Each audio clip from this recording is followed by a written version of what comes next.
बघा आम्ही जेव्हा महापालिकेमध्ये नगरसेवक म्हणून निवडून आलो त्यावेळेला मनापासून एक म्हणजे आम्ही मनापासून ठरवलेलं आहे की मुंबईकरांच्या हिताच्या विरोधात जेव्हा जेव्हा कोणतेही प्रस्ताव येतील त्या प्रस्तावांना विरोध करायचा. ज्या वेळेला हा अजेंडा प्रस्तावाचा आला 15 दिवसापूर्वी, तुम्हाला माहिती असेल त्याच वेळेला आम्ही प्रेस केली आणि आम्ही सुतोवाच केलं की आम्ही या सगळ्या याला विरोध करतो आहे. त्यानंतर आम्ही ही सगळी भूमिका आमची इम्प्रूव्हमेंट कमिटी म्हणून माननीय आदित्यजी ठाकरे साहेब यांच्यासमोर कथन केली. आदित्य साहेबांनी देखील ह्या संपूर्णचा अभ्यास करून त्यांनी देखील सांगितलं की आपण अशा मुंबईकरांच्या हिताच्या आड येणाऱ्या प्रस्तावाला आपण विरोध करायचा. आणि त्या संदर्भात तुम्हाला माहिती आहे काल स्वतः आदित्य साहेबांनी प्रेस पण केली आणि प्रेसमध्ये त्यांनी व्यवस्थित स्पष्टीकरण केलं की विरोधाला विरोध न करता आम्ही सुधार समितीमधले उद्धव बाळासाहेब ठाकरे पक्षाचे, शिवसेना पक्षाचे जे सदस्य का विरोध करतो याची कारणं देखील त्यांनी मुंबईकरांसमोर, महाराष्ट्रासमोर आणली. आणि आज त्याप्रमाणे महापालिकेच्या आमच्या सुधार समितीच्या बैठकीमध्ये आम्ही त्या प्रत्येक विषयामध्ये आम्ही संपूर्ण सगळे सदस्य आम्ही त्या ठिकाणी, मग विशाखाताई आमच्या माजी महापौर आहेत, आमचे लोकरे साहेब आहेत, आमच्या लोणा मॅडम आहेत, सगळ्यांनीच आम्ही या ठामपणाने हे संपूर्ण प्रस्ताव पाठी घ्यावेत अशी मागणी केली अध्यक्षांकडे आणि ह्या ठिकाणी ते सगळे प्रस्ताव मागे घेण्यात आलेले आहेत.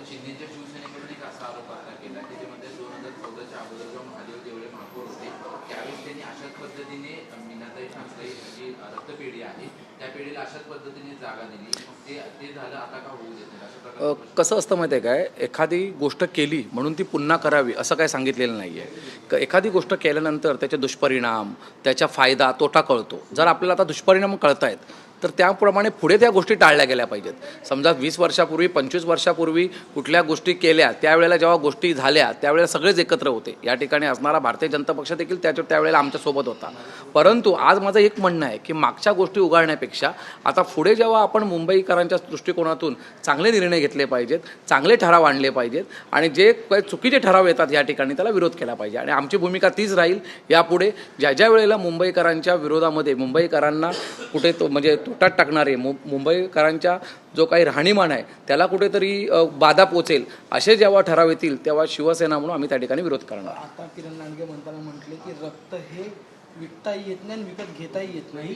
जे काही शुल्क आकारला जातो तो त्याच्या चाचणीचा असतो, त्याच्या लिक्विडेंटचा, त्याच्या पिशवी बॅगचा असतो.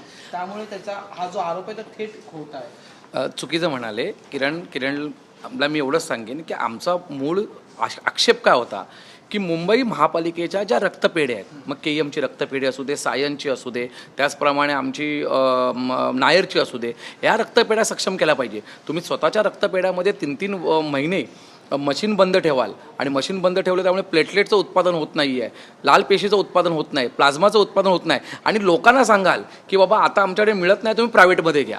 आणि प्रायव्हेटमध्ये आपण 1000 रुपये रेट दिलेला आहे करून, परंतु 1600च्या खाली एकही ब्लड बँकमधून दिलं जात नाही रक्त. मग आमचा ह्या गोष्टीला विरोध आहे. जर महापालिका आपली 80,000 कोटीची महापालिका आहे, 6,000 कोटीचं महापालिकेचं हेल्थ डिपार्टमेंटचं बजेट आहे, तर आपल्याला कशाला कुबड्या घ्यायची गरज आहे प्रायव्हेटला. ज्याप्रमाणे आपण उलट आपल्या ज्या काही रक्तपेढ्या आहेत त्या आपण स्ट्रॉंग केल्या पाहिजे. त्यामधल्या असणाऱ्या काही इन्स्ट्रुमेंट आहेत ते कालबाह्य झालेली आहेत, ती नवीन इन्स्ट्रुमेंट आणली पाहिजे आणि नवीन इन्स्ट्रुमेंट आणून त्या ठिकाणी आपल्याला लोकांची, आपल्या मुलांची भरती करून टेक्निशियनची त्या रक्तपेढ्या जास्तीत जास्त रक्त कसं आपण जनजागृती करून आणू. आणि लक्षात ठेवा, ज्या वेळेला एखादा मुंबईकर आम्ही जेव्हा रक्तदान शिबिर आयोजित करतो, कारण शिवसेना ही पहिल्यापासून एकमेव पार्टी आहे की ज्यांनी रक्तदानामध्ये अग्रेसर भूमिका घेतलेली आहे. रक्तदान म्हटलं की शिवसेना शाखाचे नाव येतं. आज गिनीज बुक ऑफ वर्ल्डचा रेकॉर्ड आहे 25,000 बॉटलचा, तो देखील शिवसेना नावावर आहे. मग शिवसेना म्हणून आम्ही जेव्हा रक्तदान घेतो तर रक्तदानाची जी अपेक्षा काय असते की माझं रक्त सत्कारमी आणलं पाहिजे. जर समजा आता उद्या एखादी सामाजिक भावनेनी आता उद्या समजा आम्ही एखाद्या ठिकाणी रक्तदान शिबिर आयोजित केलं आणि त्या ठिकाणी ह्या ब्लड बँका रक्त कलेक्शनसाठी आल्या आणि आम्ही जेव्हा रक्त देणार ते रक्त त्यांनी समजा विकलं त्यांच्या रेटनी, तर त्या रक्तदात्याला काय वाटेल, म्हणून आम्ही विरोध केला या गोष्टीला. यात आणखी एक मुद्दा होता की ज्यावेळेस 7 Hillsचा चर्चा झाली, तुम्ही विरोधी पक्षातल्या सगळ्याच सभासदांनी, सदस्यांनी जे विरोध केला. पण विशेष म्हणजे की जे सत्ताधारी पक्षात आहेत अजितराव राणे यांनी सुद्धा तुमच्या विरोधाला सहमती जी आहे ती दर्शवून पुनर्विचार करण्याची मागणी केली होती. कसं बघतात? बघा, 7 Hillsचा जो काही ॲटम आणला गेला होता अत्यंत चुकीचा होता. 223 करोड रुपये आपल्याला येणार आहेत म्हणून आपण 15 लाख फूट ज्याचं बांधकाम तयार आहे, ज्याची बाजारभावाप्रमाणे किंमत 3,000 कोटीपेक्षा जास्त आहे, तो आपण 203 करोडसाठी द्यावं. आणि त्याच वेळेला आपण ह्या वेळेच्या अर्थसंकल्पामध्ये 150 करोड रुपये नवीन हॉस्पिटलसाठी तरतूद केलं आहे.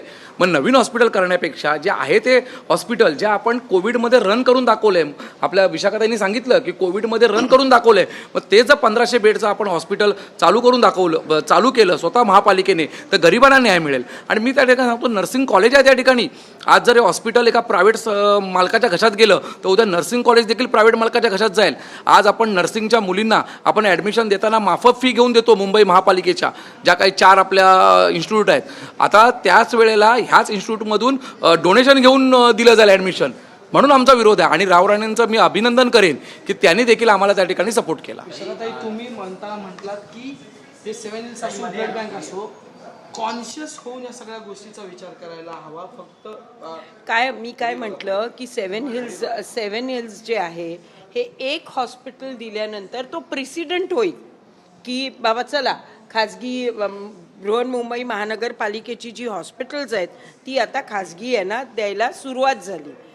मी एक उदाहरण दिलं, त्यावेळेला पंजाब अँड सिंध बोर्ड आहे, त्यांनी आमच्याकडे KM रुग्णालय मागितलं होतं की आम्ही KM आम्हाला द्या, आम्ही चालवतो आणि आम्ही गरिबांना 20% मोफत करतो.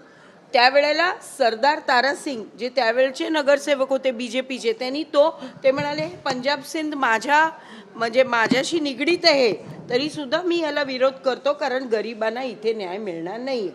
आमचं तेच म्हणणं आहे की आपण एकदा 7 हिल्स आम्ही मागच्या स्टँडिंग कमिटीमध्ये असताना ज्या वेळेला कोविड आलं तेव्हा आम्हीच सांगितलं सगळ्यांनी आयुक्तांना की आपले 7 हिल्स एवढी छान फॅसिलिटी आहे, उपलब्ध आहे आपल्याकडे, ती तुम्ही कोविड रुग्णालय म्हणून कन्वर्ट करा.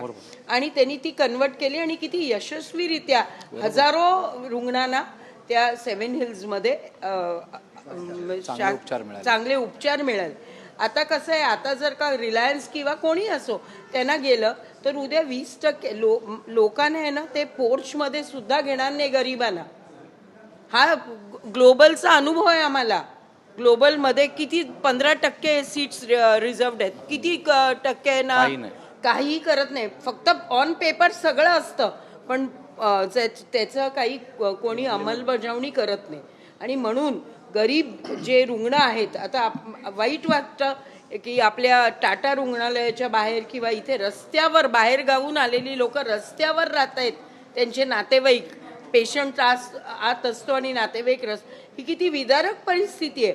आणि बृहन्मुंबई महानगरपालिका काही फक्त मुंबईतल्या लोकांना देत नाही, बाहेरच्या लोकांना सुद्धा ही सुविधा उपलब्ध करून देते.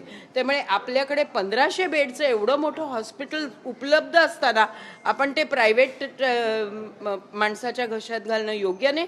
आपल्याकडे बृहन्मुंबई महानगरपालिकेकडे बरंच बजेट आहे हेल्थचं, त्यामुळे ते नीट वापरून हे हॉस्पिटल आपणच चालू ठेवावं आणि कोणाच्या घशात ते घालू नये. आणि कसं आहे ना, आज जर आपण दिलं, उद्या पुढची पिढी आम्हालाच दोष देईल की हे आता तुम्ही कसं महादेव देवळेंचं किरण लांडगेंनी उदाहरण दिलं की महादेव देवळेंच्या वेळेला महादेव देवळेंना कदाचित ती माहिती पण नसेल ती पॉलिसी बनवतं कोण, इकडे कमिशनर पॉलिसी बनवतं आणि ती फक्त ह्याच्या कारकिर्दीत झाली, त्याच्या कारकिर्दीत झाली. बिचाऱ्या महापौरांना कधीतरी त्याचं काही गंध पण नसतो. मग उद्या पुढची पिढी आम्हाला म्हणेल की अरे हे प्रायव्हेटायझेशन त्यावेळेला झालं 15-20 वर्षांनी, जेव्हा आम्ही इकडनं रिटायर होऊ त्यावेळेला पुढची पिढी म्हणेल की ह्या लोकांनीच सुरुवात केली प्रायव्हेटायझेशनला, आम्हाला तो शिक्का नको आहे. कॉन्शियस आहोत आम्ही, म्हणजे पुढची पुढच्या पिढीचं सुद्धा आपण भलं करायला पाहिजे, या विचारांनी सुद्धा आम्ही त्याला विरोध केला आहे.